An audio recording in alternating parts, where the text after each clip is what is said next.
येथील कोपरखेडे रेल्वे स्टेशनची अवस्था आज अत्यंत चिंताजनक झाली आहे.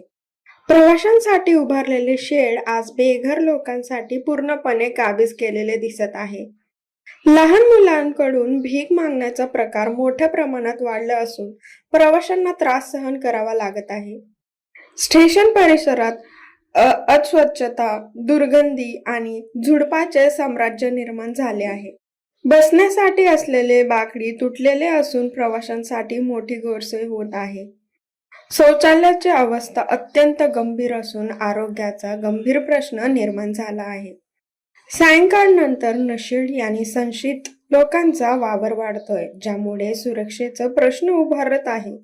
अवैध हातगाडी आणि निकृष्ट अन्न विक्रेते ही बिनधास्त सुरू आहे.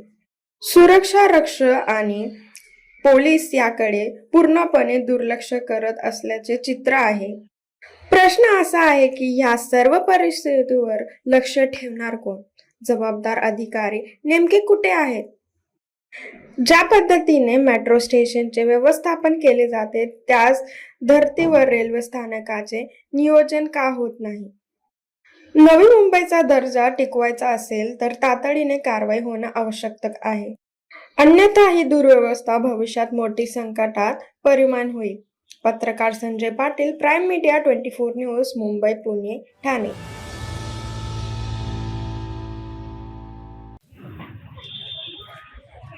नवी मुंबई येथील महत्त्वाचं रेल्वे स्टेशन म्हणजेच कोपरखेडे रेल्वे स्टेशन.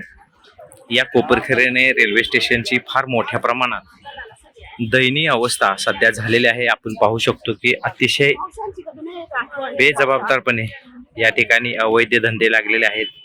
त्याचबरोबर अनधिकृत फ्लेक्स या ठिकाणी लागलेले आहेत. आणि आपण पाहू शकतो की या ठिकाणी ही जी फुटपाथ आहे, ही पायवाट आहे प्रवाशांना जाण्यासाठी, यावरती फाशीपारधी लोकांनी पूर्णपणे कब्जा मारलेला आहे. आपण पाहू शकतो की स्वच्छतेच्या बाबतीत एक नंबर हे एकेकाळी असणारं स्टेशन आज आपण पाहू शकतो की अशा पद्धतीने अक्षरशः कचरा कोंडी झालेला आहे. याची पूर्ण दुर्दशा झालेली आहे. अस्वच्छता, त्याचबरोबर अशा पद्धतीने उघड्यावरती नैसर्गिक विधी करणारी ही लोक आपल्याला या ठिकाणी दिसून येत आहेत. अतिशय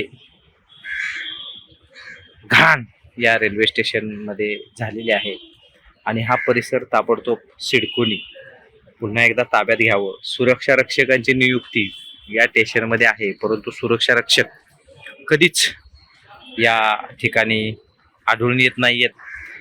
अनेक फाशीपारधी लोकांनी या ठिकाणी कब्जा केलेला आहे आणि ह्या रेल्वे स्टेशनचं जे सौंदर्य होतं हे पूर्णपणे लयाला गेलेलं आहे. प्रवाशांची कोणतीही सुरक्षा या ठिकाणी नाहीये. सिडको प्रशासन आणि नवी मुंबई महानगरपालिका प्रशासन, स्वच्छता विभाग असेल, अतिक्रमण विभाग असेल, यांनी याकडे पूर्णपणे गांभीर्याने लक्ष देणं गरजेचं आहे. एकेकाळी कोपरखेडे विभागाच्या वैभवात भर टाकणार हे सुंदर असं रेल्वे स्टेशन आज अतिशय वाईट परिस्थितीतून जात आहे. या परिस्थितीला जबाबदार हे प्रशासन, रेल्वे प्रशासन, सिडको आणि नवी मुंबई महानगरपालिका आहे. याची जबाबदारी अधिकाऱ्यांनी घेऊन ही पुन्हा एकदा गतवैभव प्राप्त होईल असं रेल्वे स्टेशन बनवावं, अशी मागणी या प्रवासी वर्ग आणि संपूर्ण जनतेमधून होत आहे. पत्रकार संजय पाटील, नवी मुंबई, कोपरखेडे.